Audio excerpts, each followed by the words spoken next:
Assalamualaikum warahmatullahi wabarakatuh.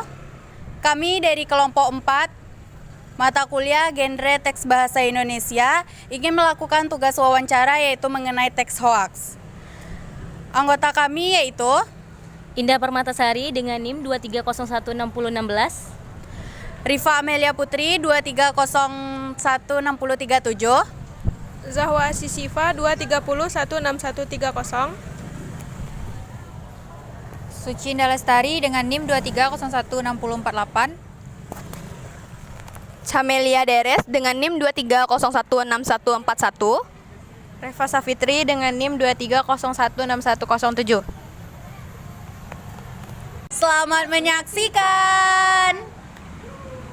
Kak, boleh tanya-tanya sebentar? boleh. Apa pendapat kakak tentang penyebaran hoaks belakangan ini? Karena sangat berbahaya, terus juga hoax juga semakin berkembang karena kita bisa lihat zaman modern, jadi makin banyak orang yang dengan mudah menyebarkan hoax dan itu sangat banyak merugikan orang lain. Menurut kakak, dampak apa dari hoaks ini, Kak? Banyak ya dampaknya. Kalau dampak negatif, ada orang yang misalnya kayak wawancara kerja, terus mereka menyebarkan hoax seperti kayak minta uang, itu sangat merugikan orang dalam segi ekonomi. Gitu. Kalau kakak sendiri apa pernah merasakan? Alhamdulillah enggak ya. Alhamdulillah Jadi, ya. karena kita tuh harus aware sama sosial media dan juga berita-berita yang mudah untuk masuk orang lain gitu kan. Kalau menurut kakak sendiri, bagaimana cara kira-kira orang yang sebelumnya terkena hoaks, bagaimana cara mengatasinya agar tidak terkena kembali gitu, Kak? Itu menurut kakak ya itu dari diri sendiri sih sebenarnya. Jadi kita tuh harus banyak-banyak belajar, juga banyak-banyak membaca gitu, dan juga nggak mudah terhasut dengan berita-berita dalam bidang ekonomi atau politik gitu kan. Apalagi apalagi mahasiswa ya, harus disaring gitu ya, Kak? Harus disaring gitu. Jangan menyebarkan hoax juga gitu. Oke, terima kasih banyak, Kak. Selamat siang, Kak. Iya, selamat siang. Di sini saya akan menanyakan perihal tentang beberapa hoaks. Jadi yang pertama, mengapa hoaks menjadi hal yang sangat serius untuk saat sekarang ini? Karena hoax dapat menyesatkan informasi, bisa muncul karena kurangnya verifikasi. Jadi karena adanya hoax ini, bisa orang-orang yang ada membaca beritanya, dia akan mudah terpercaya karena adanya hoax ini.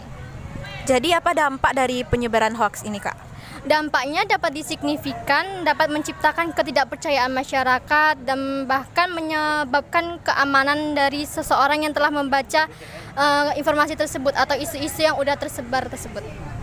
Jadi apa solusi yang dapat kita hentikan atas dampak ini, Kak? Solusinya mungkin bisa seperti edukasi publik dan iliterasi menjadi kunci, juga pentingnya kerjasama antara pemerintah ataupun masyarakat lainnya yang telah membuat berita-berita hoax tersebut, mungkin yang sudah disebar melalui digital, maka ada pengurangan sebenarnya supaya kita bisa berkurangnya berita-berita hoax ini. Selain itu, masyarakat lebih perlu kritis dalam menerima informasi dan melakukan verifikasi sebelum menyebarkannya. Terima kasih atas pandangan dari Kakak. Semoga solusi-solusi yang Kakak sampaikan tadi dapat membantu mengatasi masalah-masalah hoaks yang ada pada saat sekarang ini. Iya, terima kasih. Semoga kita bersama-sama bisa mencegah adanya berita-berita hoaks yang datang ini ya. Terima kasih, Kak. Sama. Assalamualaikum Bapak. Waalaikumsalam warahmatullahi wabarakatuh. Sebelumnya terima kasih telah menyempatkan waktunya. Kami dari BP23 Prodi Pendidikan Bahasa dan Sastra Indonesia ingin melakukan tugas wawancara mengenai teks hoaks. Menurut Bapak, bagaimana pendapat Bapak tentang hoaks yang beredar di belakangan ini? Ya, mungkin seperti yang pernah kita dengar ya, ada beberapa bulan ini kan ada terdengar isu tentang LGBT merajalela di lingkungan kampus UNP kita ini kan. Mungkin kita nggak tahu sih apa itu benar terjadi atau hanya sekedar isu belaka. Jadi mungkin ya seperti yang pernah kita dengar juga, bahwasanya mungkin banyaklah yang kayak mahasiswa atau orang luar beranggapan istilahnya UNP memelihara lah istilahnya yang namanya LGBT. Jadi mungkin ada beberapa pertanyaan-pertanyaan kayak yang lain. mengapa sih itu terjadi, apa alasannya, tujuannya, apakah benar itu terjadi di lingkungan UMP. Terus kenapa kok baru hari ini misalnya kan baru ini isunya tuh baru beredar, sementara ya isu yang telah terjadi kan udah cukup lama.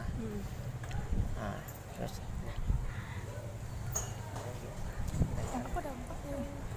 Menurut Bapak apa dampak dari hoax tersebut? kalau dampak ya mungkin yang kayak sering terjadi kan dampaknya mungkin banyak lah, sekiranya kayak mahasiswa yang takut down gitu kan. Terutama apalagi kalau LGBT-nya sempat merajalela gitu di dalam dunia perkampusan. Kadang kita kan nggak tahu apa sih arti LGBT segala macam. Bagi yang istilahnya yang mengetahui terus otomatis lebih waspada atau gimana gitu kan. Soalnya isu yang terjadi itu banyak yang bilang kalau itu real terjadi, tapi kita nggak tahu di mana posisinya. Seperti selebaran yang bertaburan di sekitaran UNP yang beberapa bulan yang lalu gitu kan. Menurut Bapak, solusi seperti apa yang harus dilakukan untuk mengatasi hoax tersebut? Kalau solusi ya, kalau misalnya itu terjadi segera diberantas. Siapa pelakunya atau apakah itu benar-benar hoax. Jadi kalau itu memang terjadi, siapa para pelaku dan yang bermain di dalam lingkungan itu kan diberantas dari pangkal sampai ke akar-akarnya. Dan apabila itu hoax, siapa yang menyebar itu harus ditindaklanjuti berupa peneguran atau kayak apa gitu ya. Seperti tindak lanjutnya, tindak pidananya apa, konsekuensinya apa, di DO dari fakultas atau gimana gitu. Ada tambahan? Mungkin hanya itu saja, Pak. Sebelumnya terima kasih kepada Bapak yang telah mau diwawancarai tentang berita hoax ini. Terima kasih ya Pak sudah mau diwawancarai. Sekian dari kami. Assalamualaikum warahmatullahi wabarakatuh.